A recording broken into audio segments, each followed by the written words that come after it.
Priscila já sabia que uma gravidez podia terminar em silêncio. Antes de Helena existir, havia Lia. Ela também chegara cedo demais, pequena demais, frágil demais para permanecer. Priscila e Rafael conheceram a dor de preparar o coração para receber uma filha e, pouco depois, precisar aprender a viver sem ela. Eles continuaram cristãos, continuaram orando. Mas uma nova gravidez, meses depois, trouxe esperança acompanhada de um medo que agora tinha memória. Como uma mãe continua orando quando já aprendeu pela própria dor que nem toda espera termina em abraço. A lembrança de Lia não desapareceu quando a nova gravidez começou. Ela estava presente porque Priscila e Rafael sabiam exatamente o que estava em risco. Lia havia nascido extremamente prematura e não sobrevivera.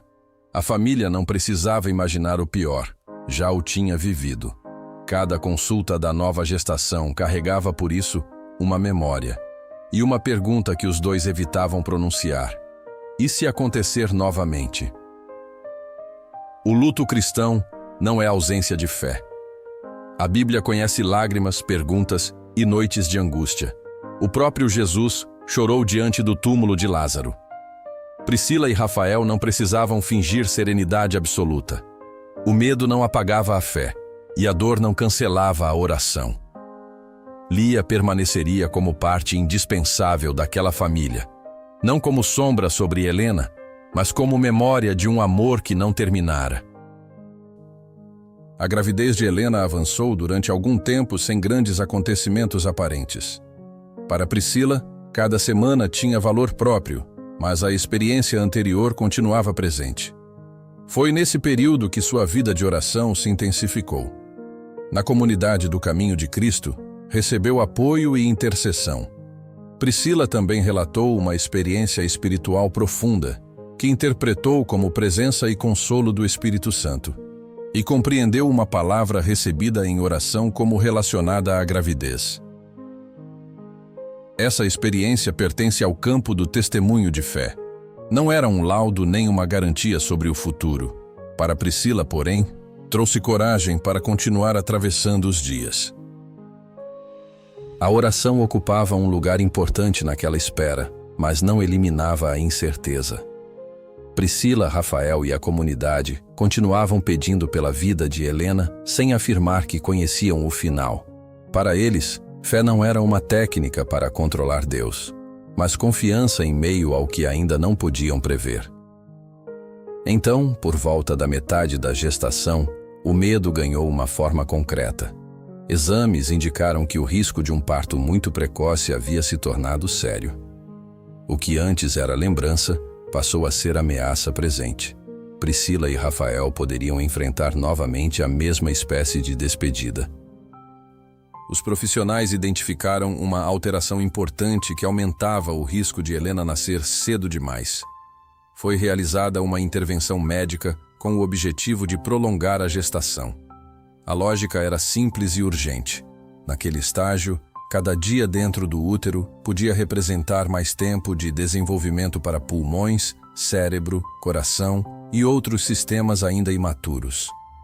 Para Priscila e Rafael, a linguagem clínica se misturava a uma lembrança dolorosa. Eles já sabiam que prematuridade extrema não era apenas uma expressão técnica. Podia significar dias ou semanas de terapia intensiva. Podia significar sequelas.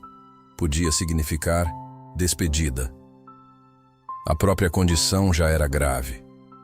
A família continuou acompanhando os cuidados propostos e continuou orando. Uma atitude não substituiu a outra. Buscar ajuda especializada não significava confiar menos em Deus. A medicina não estava ocupando o lugar da fé, e a fé não estava autorizando ninguém a desprezar a medicina. O objetivo naquele momento era ganhar tempo, mas o parto não pôde ser adiado indefinidamente. Helena nasceu com aproximadamente 23 semanas de gestação e pouco mais de meio quilo. Era pequena demais para que qualquer pessoa sensata tratasse o início daquela vida como uma situação comum.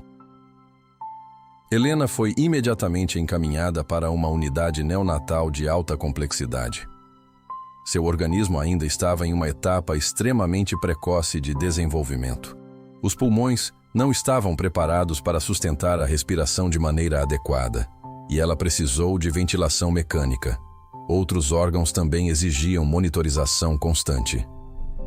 A neonatologista doutora Ana Duarte apresentou aos pais, em linguagem compreensível, a realidade daquele início. Helena enfrentava risco concreto de morrer. Mesmo que sobrevivesse, a extrema prematuridade podia estar associada a dificuldades respiratórias prolongadas, alterações neurológicas, problemas motores, visuais, auditivos e desafios posteriores de desenvolvimento. O ponto essencial era que ninguém podia prometer o resultado. A doutora Ana não reduziu Helena a um prognóstico. Também não ocultou a gravidade. O cuidado exigia conhecimento especializado, equipamentos, monitorização contínua e decisões clínicas tomadas de acordo com a evolução da criança. Para Priscila e Rafael, ouvir aquilo significava encarar novamente a possibilidade de perder uma filha. A incubadora tornou-se um símbolo daquela espera. De um lado do acrílico, uma criança extremamente pequena dependia de recursos que seu corpo ainda não conseguia oferecer sozinho.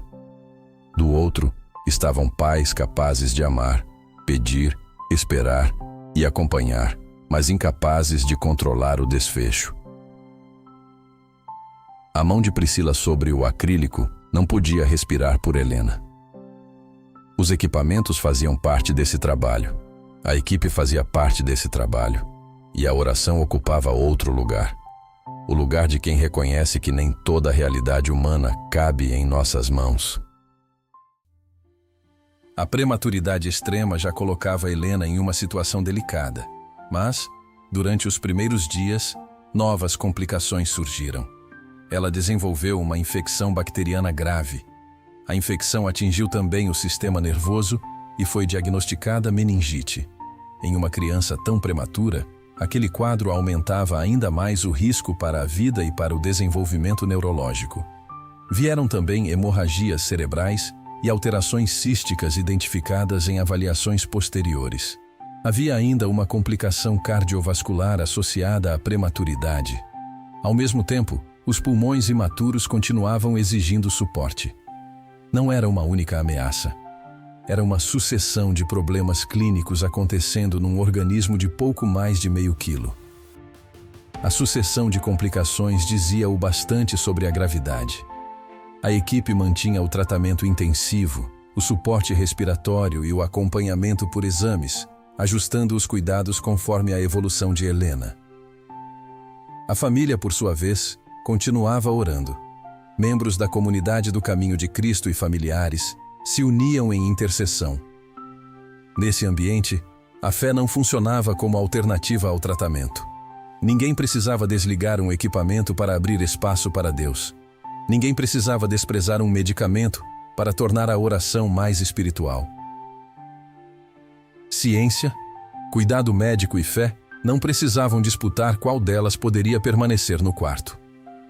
A medicina se ocupava do que podia observar, medir, tratar e acompanhar. Os pais levavam a Deus aquilo que os exames não podiam lhes oferecer. Certeza sobre como a história terminaria. E ainda não havia certeza. Foi durante essa fase que a fé cristã da doutora Ana começou a aparecer de maneira mais perceptível. Ela permanecia médica antes de qualquer outra função naquele ambiente. Avaliava resultados, acompanhava respostas ao tratamento e participava das decisões clínicas necessárias. Mas também reconhecia a linguagem espiritual da família. Ao perceber Priscila e Rafael orando, não os tratou como pessoas que precisavam escolher entre confiança em Deus e cuidado médico. Sua própria fé cristã permitia compreender por que eles desejavam permanecer em oração. Isso não transformava a oração em procedimento clínico.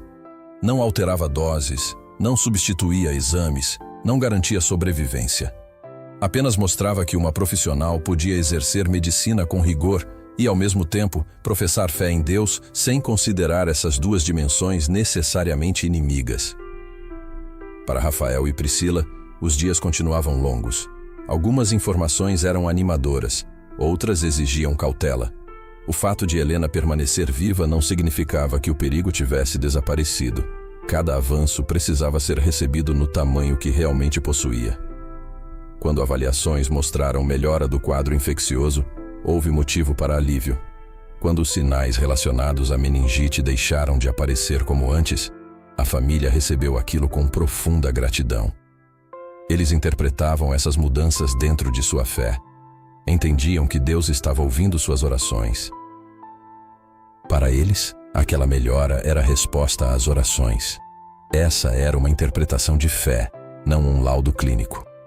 Clinicamente, Helena recebia tratamento intensivo e respondia progressivamente. Priscila e Rafael enxergavam providência e fidelidade de Deus, sem negar o trabalho da equipe que cuidava da filha.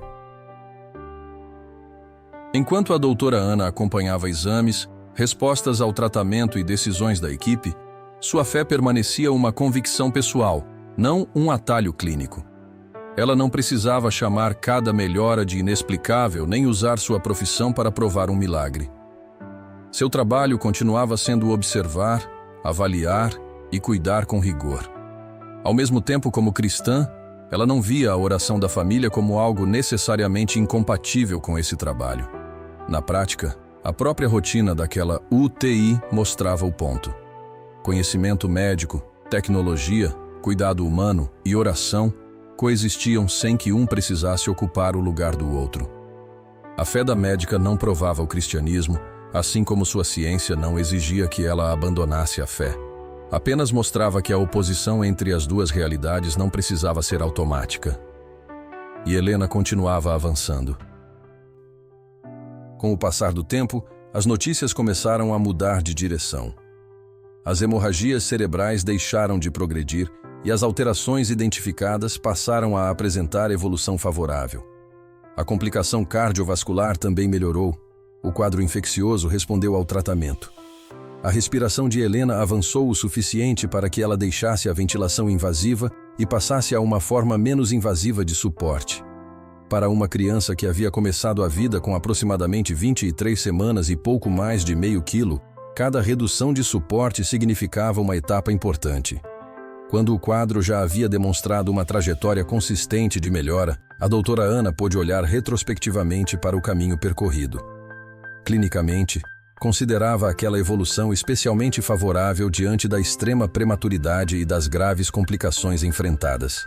Essa avaliação não significava que a medicina não tivesse explicações para os tratamentos ou para a resposta observada. Separadamente, como cristã, a médica também enxergava naquela trajetória motivos para falar da fidelidade de Deus. Priscila e Rafael faziam o mesmo a partir de sua própria experiência. A gratidão crescia, mas ainda havia uma porta que Helena precisava atravessar. Depois de semanas de unidade de terapia intensiva neonatal, Helena finalmente recebeu alta. A criança que chegara ao mundo numa fase extremamente precoce do desenvolvimento, que precisara de ventilação, enfrentara infecção grave, meningite, hemorragia cerebral, alterações císticas e uma complicação cardiovascular, atravessava agora as portas do hospital nos braços da família. Havia beleza naquele momento, havia alívio, havia gratidão aos profissionais que trabalharam por sua vida, havia gratidão para Priscila e Rafael, também a Deus. Nos meses seguintes, Helena continuou sendo acompanhada. Sua evolução permaneceu favorável. Já maior, desenvolvia-se bem e, nos relatos disponíveis daquele período, não apresentava déficits aparentes relacionados às graves complicações enfrentadas no início da vida.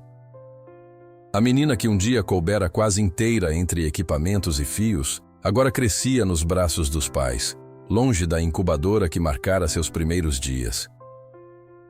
A história poderia terminar ali e se tornar muito mais simples. Mas havia Lia. Uma filha voltava para casa, outra continuava na memória. E essa verdade impedia qualquer conclusão fácil sobre oração. Priscila e Rafael conheciam Deus antes de Helena. Conheciam oração antes de Helena. Tinham amado Lia, tinham pedido por Lia, e ainda assim precisaram continuar vivendo com sua ausência dentro da própria história familiar. Por isso, a sobrevivência de Helena não poderia ser utilizada para acusar quem não recebeu o mesmo resultado. Não seria justo dizer a uma mãe enlutada que lhe faltou fé. Não seria responsável dizer a uma pessoa doente que ela continua sofrendo porque não orou suficientemente. A gratidão pela alta de Helena precisava ser grande o bastante para não ferir quem nunca recebeu a alta que desejava. E é exatamente aí que a história ultrapassa as portas daquele hospital. Talvez a pergunta mais profunda nunca tenha sido apenas como Helena conseguiu sobreviver. Talvez seja o que significa confiar em Deus quando sabemos que nem toda a história terá o mesmo final.